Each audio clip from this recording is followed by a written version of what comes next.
राज्य छिन गया, मेरे वे बेटे छिन गए। आंख खोलता हूं तो वे सब खो गए हैं।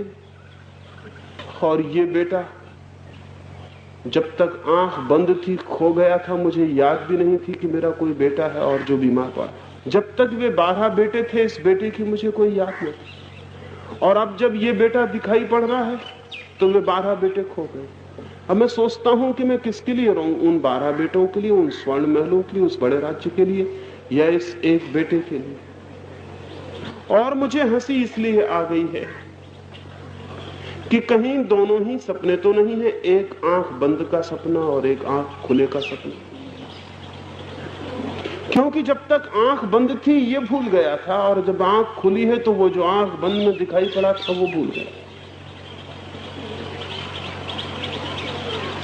एक सपना है जो हम आंख बंद करके देखते हैं, और एक सपना है जो हम आंख खोल के देखते हैं, लेकिन वे दोनों ही सपने हैं। च्वांग तसे चीन में हुआ एक फकीर,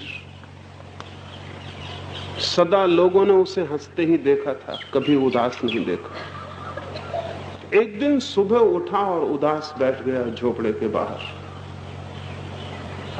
उसके मित्र आए, उसके परिजन आए और वो पूछने लगे, आपको कभी उदास नहीं देखा?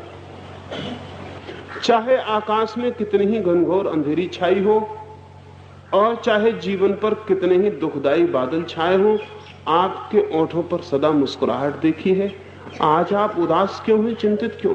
वो च्वांग से कहने लगा, आज सचमुच में एक ऐसी उलझन में पड़ गया हूं जिसका कोई हल सूझे नहीं सूझता है।